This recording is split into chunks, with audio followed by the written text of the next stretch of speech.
nandito na naman tayo at today is Thursday. And, nako, parang masama ang araw ngayon guys. Parang uulan. Di ko alam kung makapatrabaho kami. Inom tayong kape guys. Cappuccino. Gumawa na ng husband ko ng cappuccino. Here it is.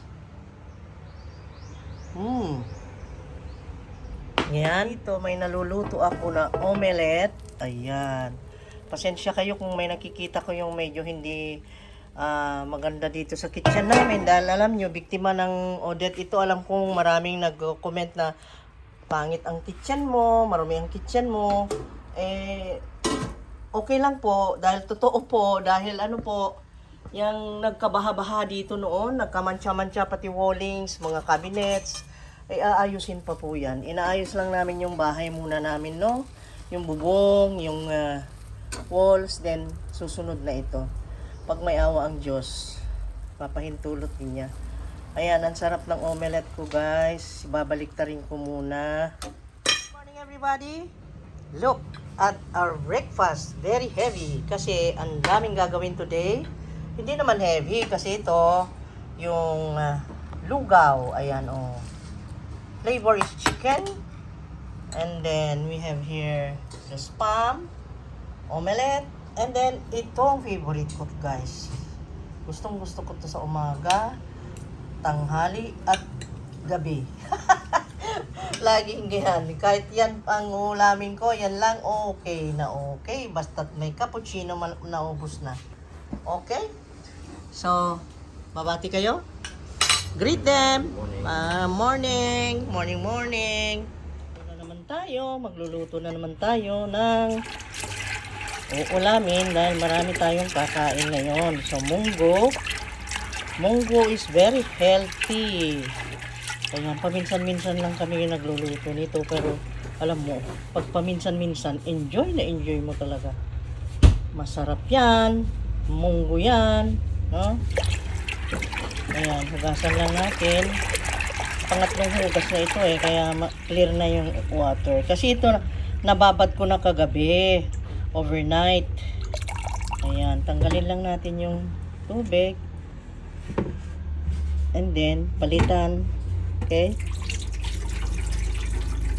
Ayan.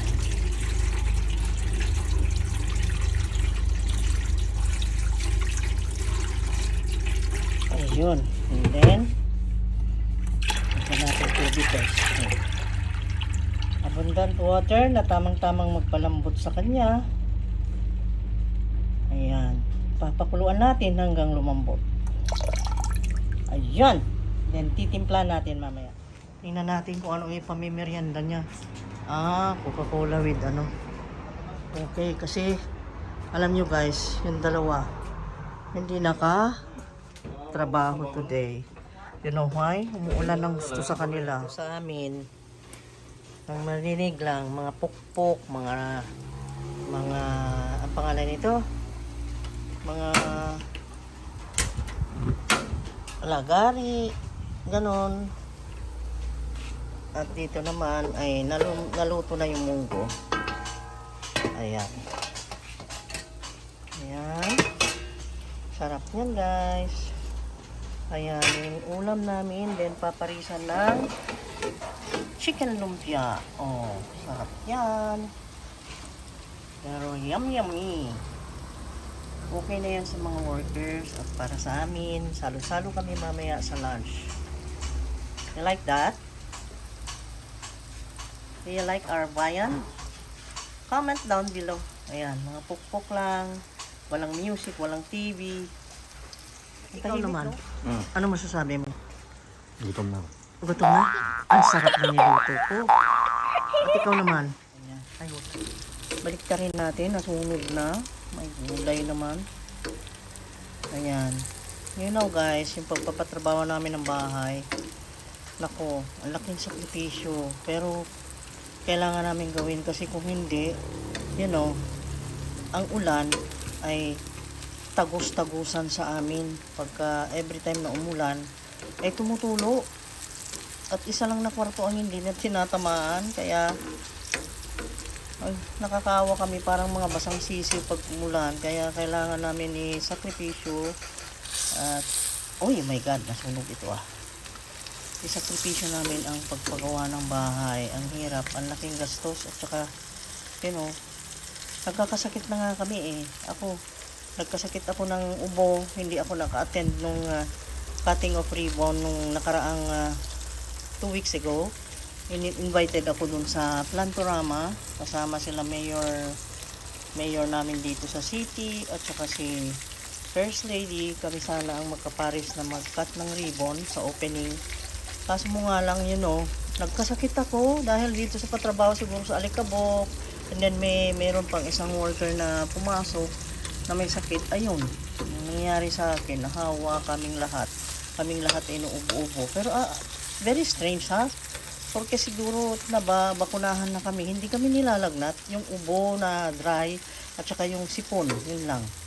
Tapos pagkatapos nun, gumaling kami. Sarili ko, gumaling ako mga after 2 days. Ganon din sila. Yung saglit lang naman, parang nagdahilan lang. Ganon ang sakit namin. Tapos nung pagkatapos kong nag-ubo, sipon, ganon. Ano naman ang pumalit, yung nag-LBM naman ako. Alam nyo kasi, nakabili kami sa Mang Inasal nung yung sisig. Hindi ko naman sinisiraan guys, pero allergic pala talaga ako sa maanghang. Ang binanatan ko, sabi ko kasi mag-practice akong kumain ng sili. Mag-practice akong kumain ng sili. Alam nyo, yung nilantakan ko yung pinakaibabaw na may mga sili. Kasi nandun nakadisplay yung mga sili doon sa sisig. Ay nako, sabi ko mag-practice ako para pagpunta namin ng Korea. Wala pa naman kaming nakaset na talagang pupunta. Pero sabi ko, malay natin, para pagpunta sa Korea ay makain ko na yung maanghang. Tingnan nyo ang loko-loko yung nanay. Okay, yun lang. Nagkwento lang ako. Ay, hindi ko nakunan. Sayang, nakaalis na sila. Ayun na sila. Umalis na. Bye-bye. Nagbabay pa doon sa tabahan. Dilig na naman. Titingin dito sa labas. Diyan. Namulaklak pa?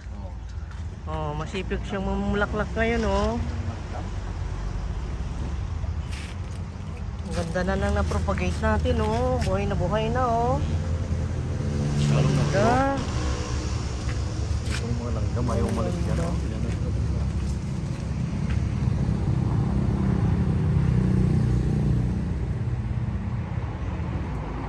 Yun, Orlando yan, ah. Maliit na yan, Orlando pa. Yes, Orlando pala dyan. Akala ko sa kabilalan. Oo. Welcome natin ang kapal na pero usog. Ito naman, oh. Ganda, nag-yellow ng gusto, oh. Diba? Ayan, guys. Ang hirap magpatrabaho, guys. Nakakapagod din. Tayo, may sunset na, oh. Ayun ang sunset, oh. Look at that sunset. Ay, hindi makitang ganyan. Nung sinabi namin guys, naputulan namin si Red Congo, bigla ka mong nanganak. Kaya sabi ko, ayaw niyang paputol. May anak siya. Tingnan mo na yan.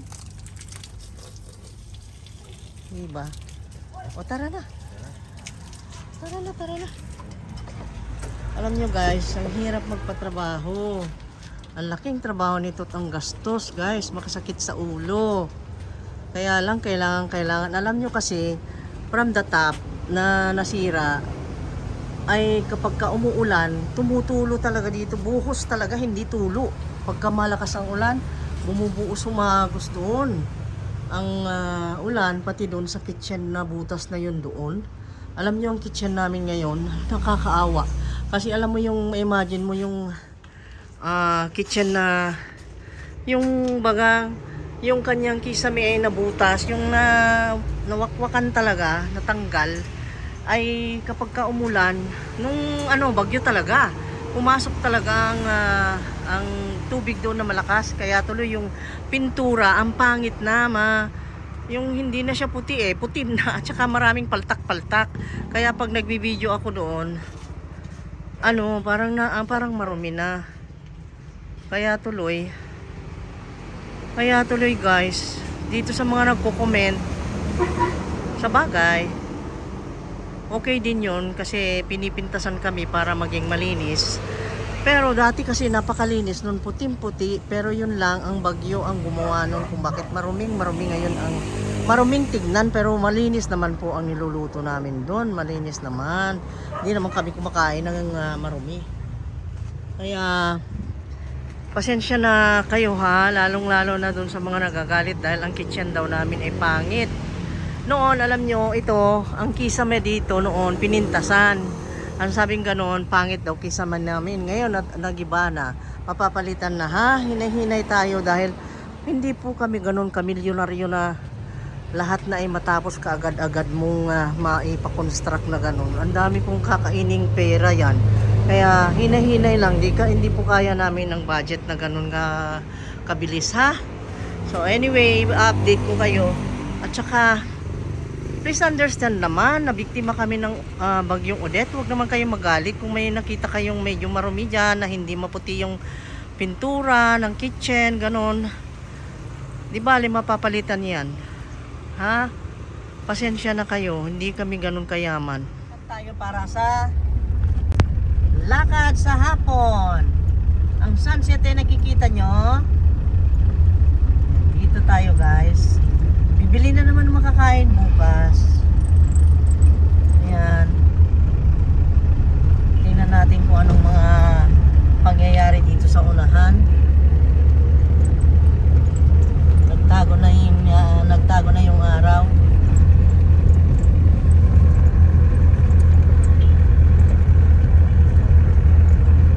Sarado na hardware.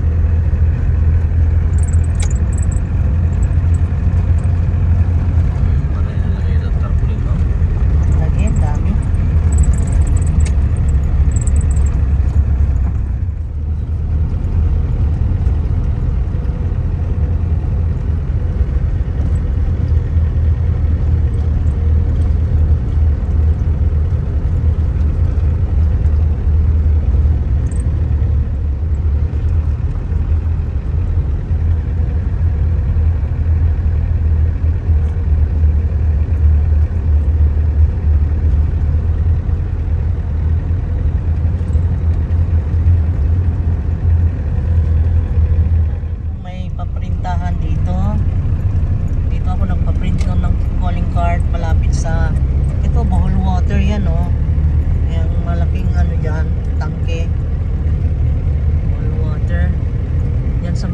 Nila sa harapan may yellow building dyan.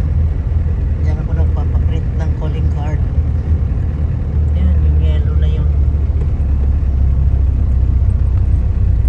Kung bukas pa kasi ang oras is 5:37. Ano naman yan? Time yata ng ulang. Dito, yan. Yan nga. Tingnan ko kung meron pa. Yan. Guys, nandito tayo sa sa tingala ni? Sa Armod na siya. Sa tingani mo dahil nga gwapa? Janica. Janica? Yes. Si Ma'am Janica o si Ma'am? Ma'am Ann. Kumuha ako ng ticket for traveling dito. Ay, kumuha? No, nagpa-print and then alam nyo na guys, after 5 lang may time ako. So, let's go na sa palengke. Sama-sama na naman tayong mamili. Bye-bye. Bye-bye ninyo ha. Thank you ha. See you. Okay. Magpa-print ko buhon sa kuan ha. Calling card ha. Thank you ha. Sige.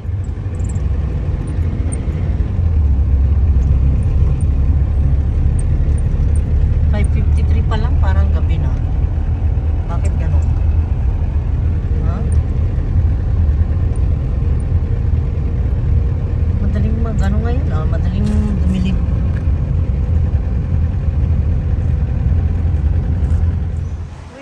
Here again. And City Mall again. Ito guys.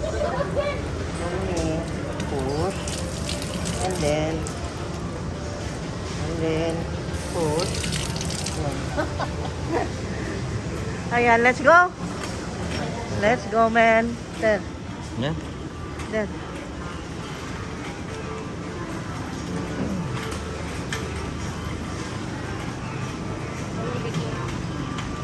Yung cheese natin na ganito, inano ni Jan, kuha ako na isa. Nagamit niya.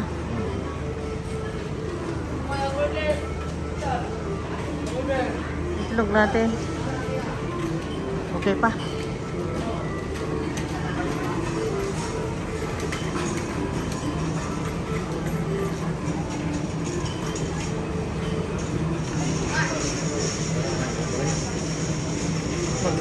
Meron pa? Marami rin tao. Pero hindi masyado. Bakery rin dito. Kaya bibili na lang ako para dire-diretso na kami mamaya. Dito tayo sa may... Anong tawag nitong panaderia dito? Ano? Bread cottage pala. Ayan, dyan. Bibili tayo ng tinapay para sa mga trabahante na magtatrabaho bukas. Dahil nakakapagod din yung trabaho nila, kailangan natin bigyan sila ng energy booster. Tingnan natin ha. Anong meron dito? Kasi kuha tayo ng tray natin. Ito yun. Tray. Paano ba mag-function dito? Di ko alam eh. I don't know. Ah, meron silang gloves. Wow. Very nice. Kasi nung last time na pumunta ako dito guys, tongs lang gamit namin. Ayan, very good. Ayan. Very nice. Makakamay na natin ang mga tinapay ngayon. Uy, may donuts sila. 150. Bago kaya ito? Kaya lang, namanti pa. Teka guys, tingnan natin kung anong masarap. Masarap na makabusog na mga Oh, Diyos ko. Oh, Diyos ko.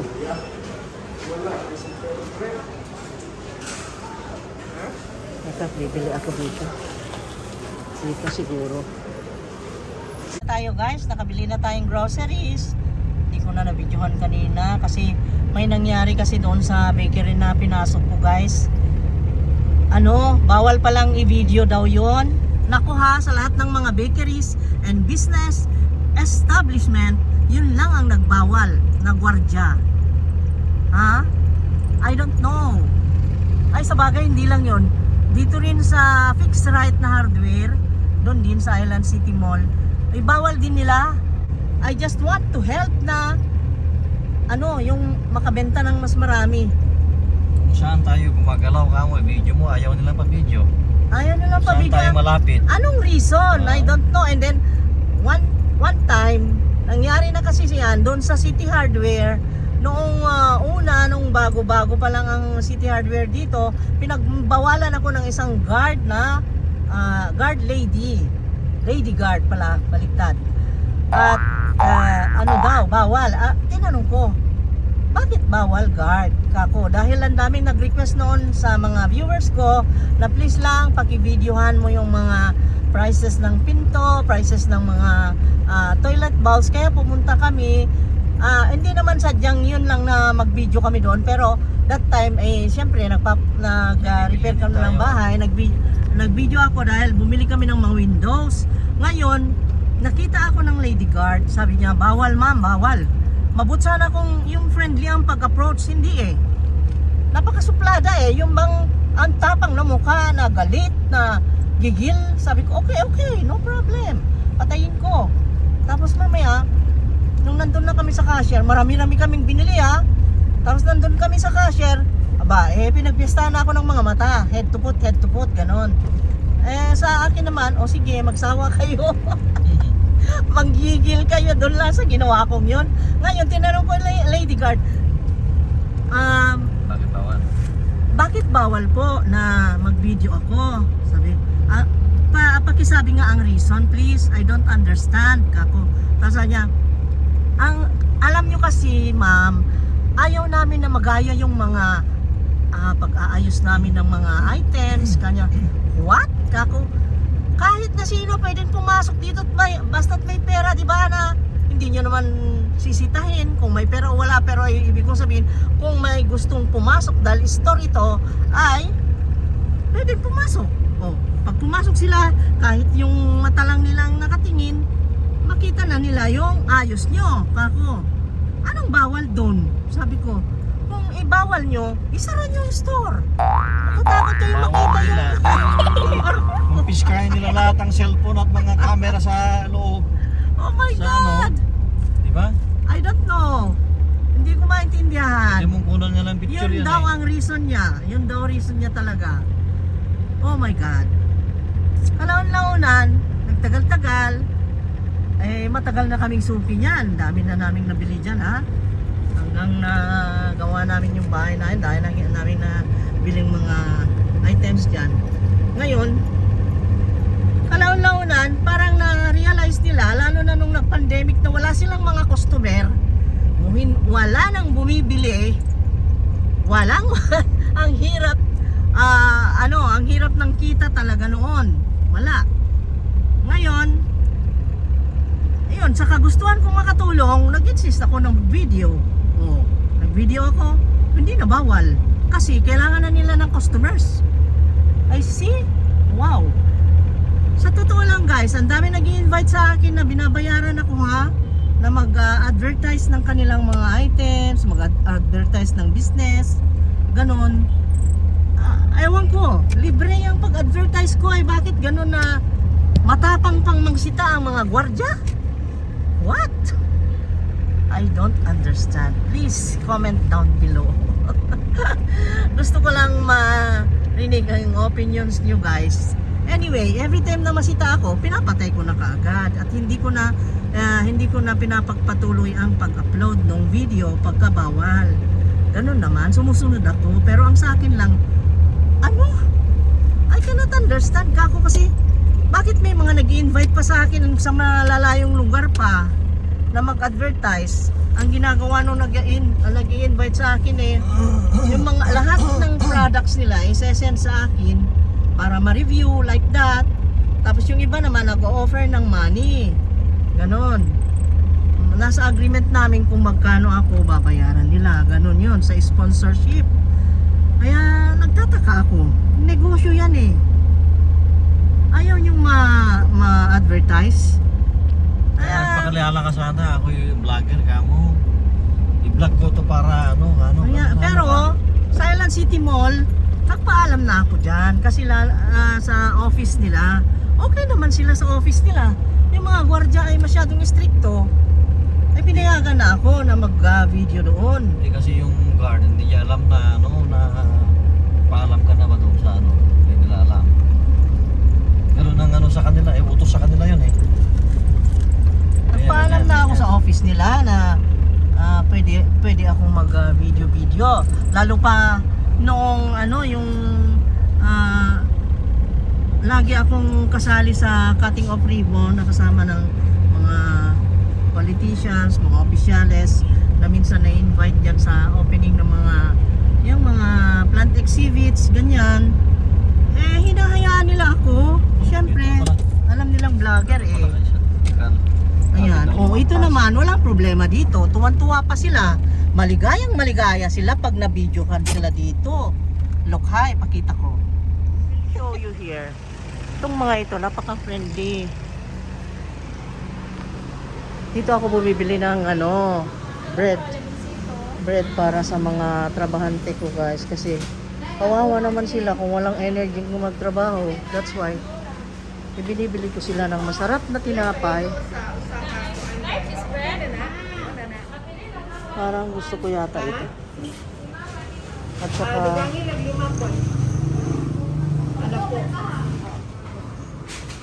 sila itong cheese bread na lang. Mga siguro 20 pieces.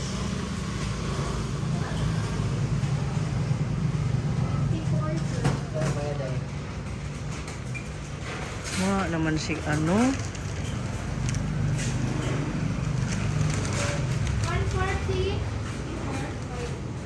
yung cake. Ito.